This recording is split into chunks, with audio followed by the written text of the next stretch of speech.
Olá, meus irmãos e minhas irmãs, tudo bem com vocês? Espero encontrar todos muito bem, na graça e na paz de Deus nosso Senhor.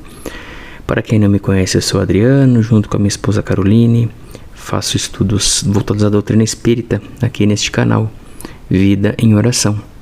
Se você for novo por aqui, já peço que deixe seu like, que se inscreva em nosso canal e nos ajude a divulgar os nossos estudos e a chegar num número mínimo de 50 inscritos em nosso canal aqui no YouTube, pois estamos migrando do Facebook para o YouTube para não perdermos mais os estudos e podemos voltar a fazer as lives. Normalmente, nossos estudos do Facebook eram feitos via live e acontece que a plataforma lá apaga todos os vídeos depois de 30 dias que eles são colocados no ar. Aqui no YouTube isso não acontece. Então estamos migrando para cá. Mas ainda precisamos atingir um número mínimo de 50 pessoas para voltar a abrir lives. Por isso, por enquanto, vou mantendo nesse formato dos áudios. Tá bom? Bom, nossos estudos acontecem normalmente às terças e quintas, onde às terças lemos um livro voltado à doutrina espírita. Atualmente estamos na coleção de livros do André Luiz, através do Chico Xavier. E já estamos no terceiro livro da coleção. Estamos no livro Os Missionários da Luz, no capítulo 14. E às quintas estamos estudando sempre livros da base da doutrina espírita. Atualmente estamos no último capítulo do Evangelho segundo o Espiritismo. Nossos estudos se iniciam com uma prece de abertura, a leitura da noite, com o nosso entendimento, as vibrações e a prece final. Então, sem mais delongas, vamos nos acalmando, asserenando nossos pensamentos, tranquilizando nosso coração e assim elevemos nossos pensamentos até Deus nosso Pai. Pensemos na figura de Jesus nosso Mestre que está nessa noite nos acompanhando e agradeçamos também aos nossos mentores e benfeitores por prepararem este ambiente, por virem até aqui neste momento nos acompanhar. Agradeçamos também todos os irmãos encarnados e desencarnados principalmente, que vêm até nós a cada noite de estudo, nos auxiliar, aprender conosco, ao mesmo tempo que nos colocam boas energias e boas intuições. Te agradecemos, Pai amado, por tudo, por tanto e por cada um de nós. Que possamos bem aproveitar o estudo dessa noite. Que assim seja, graças a Deus.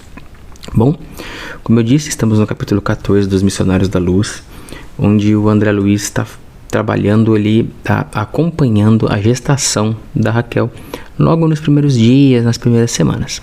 Na semana passada a gente viu o relato dele sobre como que está sendo feita ali toda essa tratativa dos primeiros cuidados, a questão da concentração dos trabalhadores que estão ali olhando pela Raquel e pelo Segismundo, que chegou um grupo de visitantes desencarnados, mas que foram, entre aspas, barrados pelo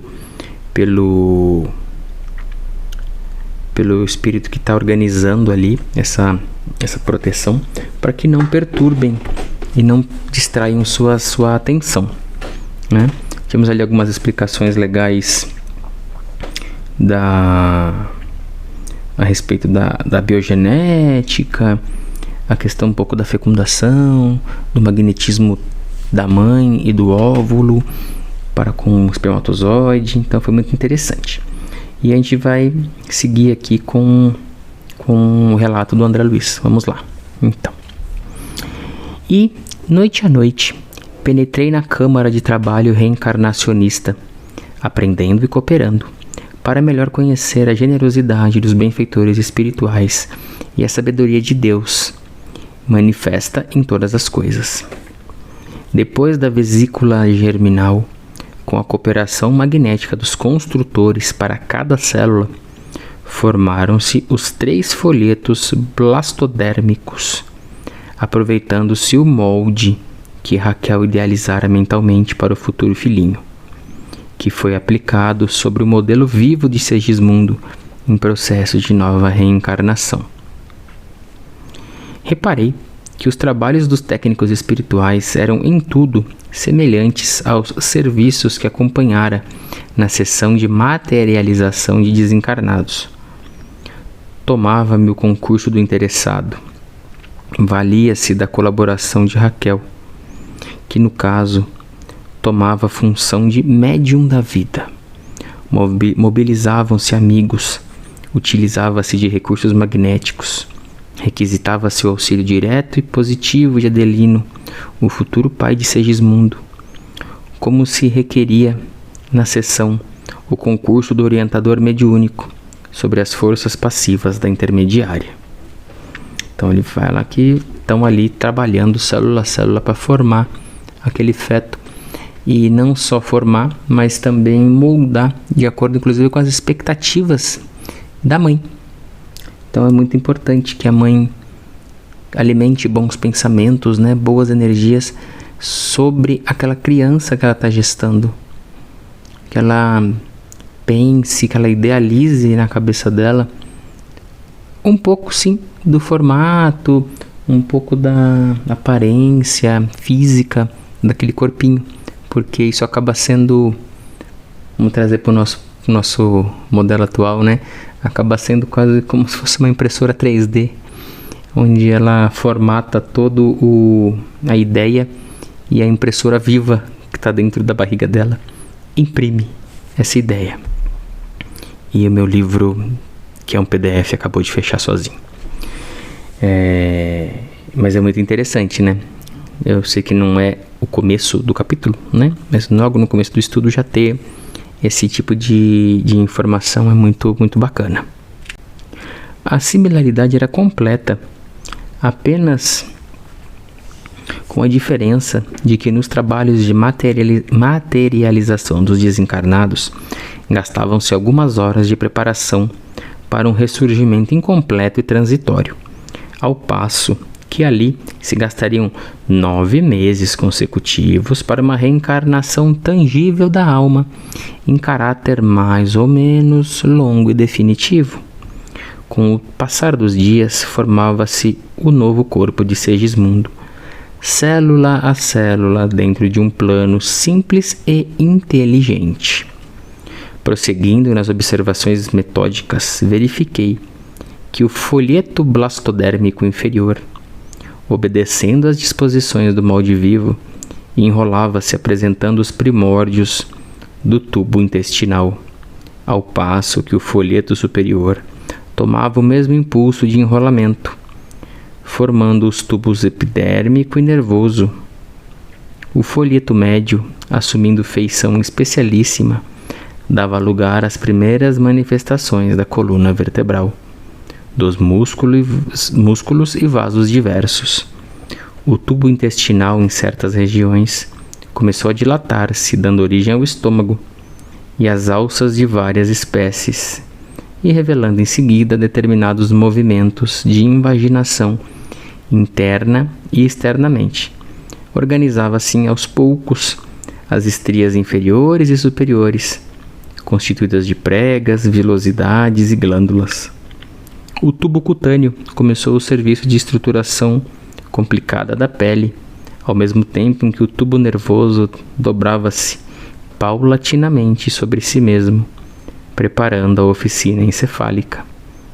Enquanto isso ocorria, as substâncias do folheto médio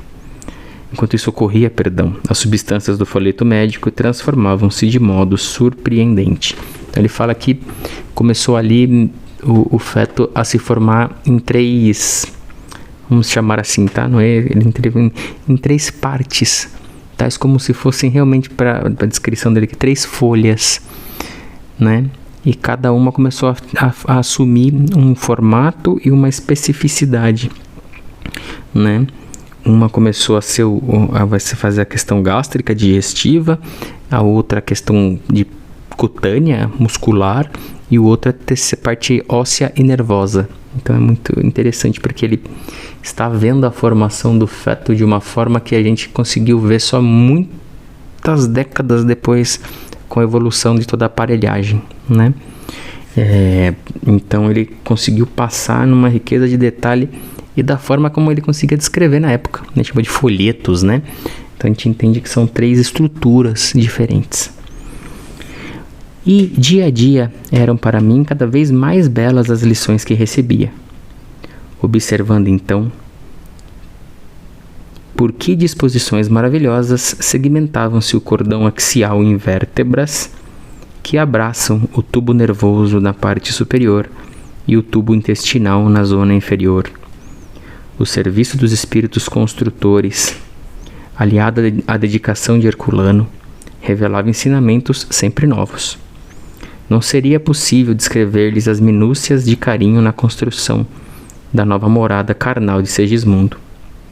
Trabalhavam com um zelo inexcedível, desenvolvendo vasto sistema de garantia das organizações celulares.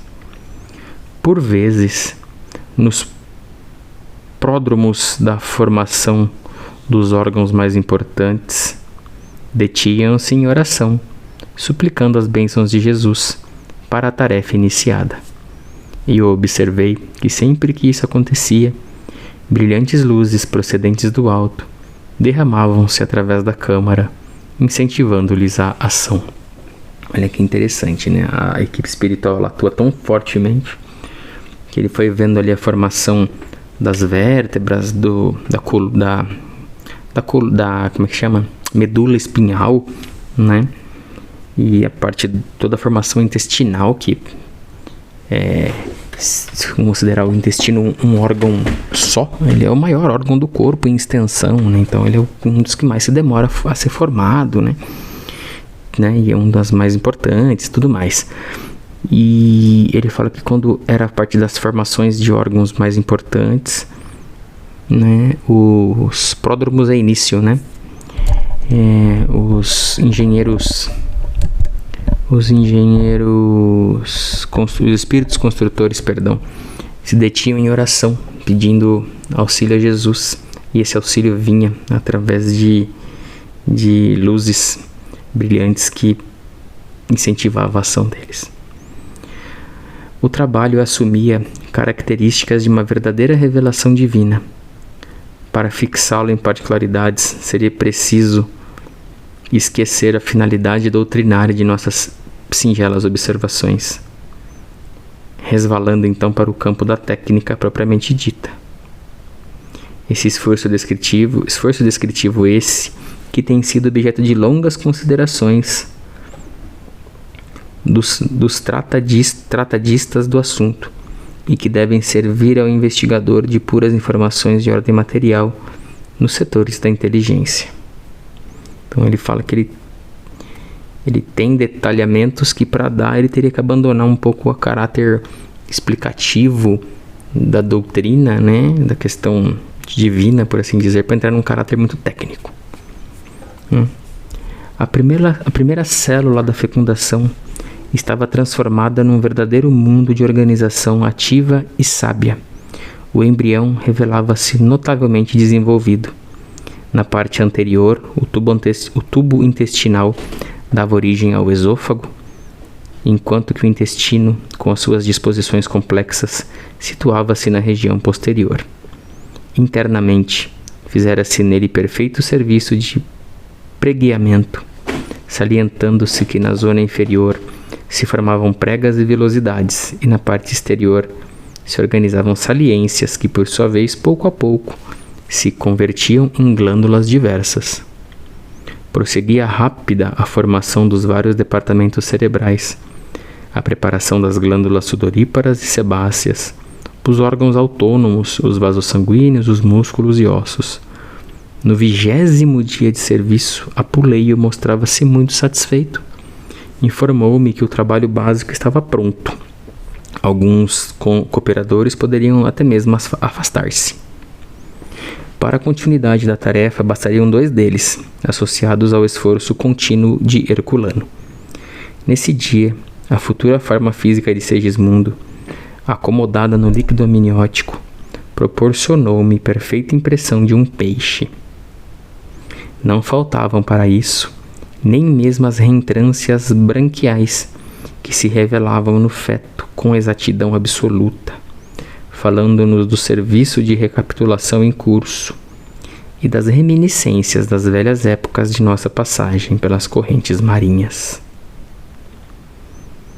Olha que interessante, né? De novo ele retoma essa questão de que a gente vai recapitulando um pouco da nossa evolução corpórea durante a gestação, mesmo desse corpo atual, né? E com 20 dias já se tem um corpinho formado,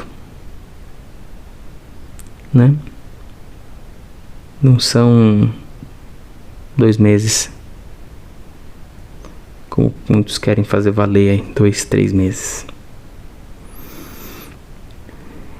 Na noite do 21º dia, abriu-se a porta magnética da câmara de Raquel para a visitação afetiva. Não foram poucos os amigos espirituais que aguardavam um momento feliz. A futura mãezinha, desligada do corpo,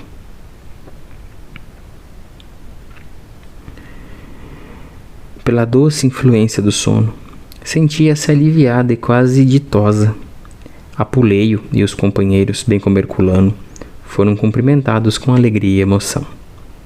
Alguns amigos de Adelino haviam chegado, igualmente no propósito de felicitá-lo e de prestar-lhe o concurso possível.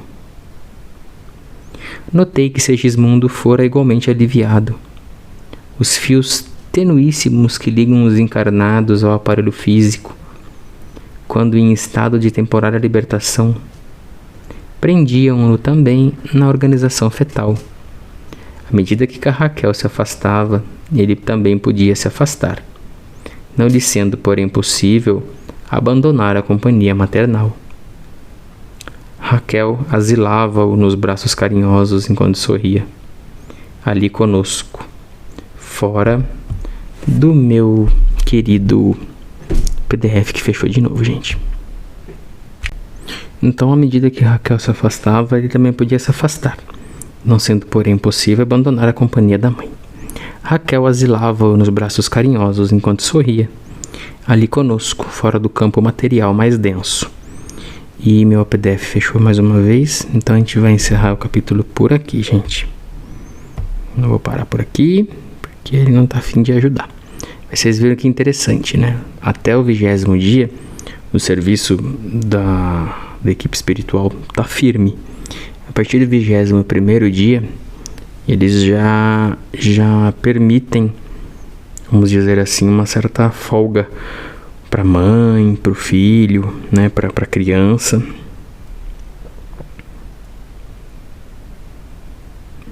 Então ele segue aqui, ó. Reconheci que a trégua se verificava para todos, com exceção de Herculano, que não arredou da câmara, mantendo-se sempre vigilante. Os construtores, de modo geral, estabeleceram uma grande pausa no serviço, enquanto os amigos de Adelino o conduziam a planos diferentes, para certas informações que lhe eram necessárias. Acompanhei o grupo que se formava com Raquel e o filhinho, uma assembleia de esperança e alegria. Muitas afeições reunidas conduziam-nos a ambos a um extenso jardim na própria crosta, e no momento em que o sol o anunciava de longe, o seu reaparecimento no hemisfério, oramos em conjunto, louvando a bondade de Deus que nos enchera de bênçãos no caminho evolutivo. Em seguida, reparei que muitos amigos desencarnados ali presentes compunham tônicos e bálsamos reconfortadores com as emanações das plantas e das flores, derramando-os sobre Raquel e o filhinho, fortificando-os para a luta. Era belo comprovar-lhes o carinho fraternal naquelas demonstrações de devotamento e ternura.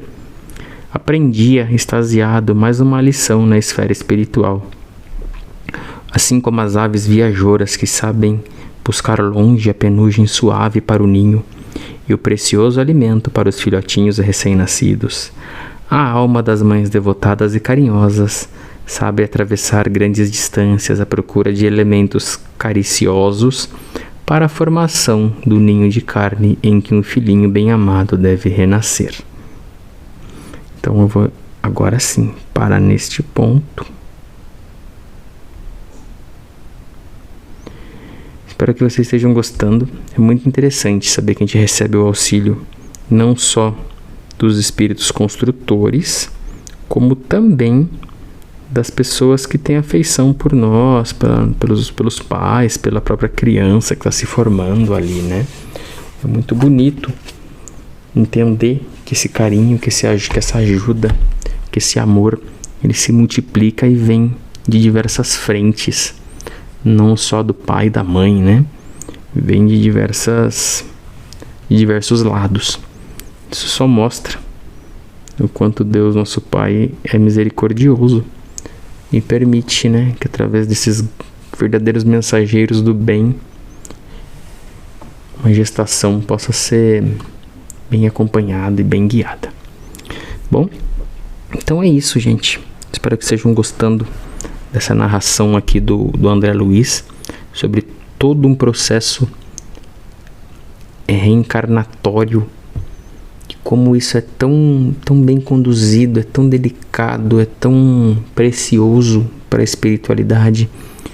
Eu acho que a lição que fica aqui é o quanto cada vida que reencarna é importante.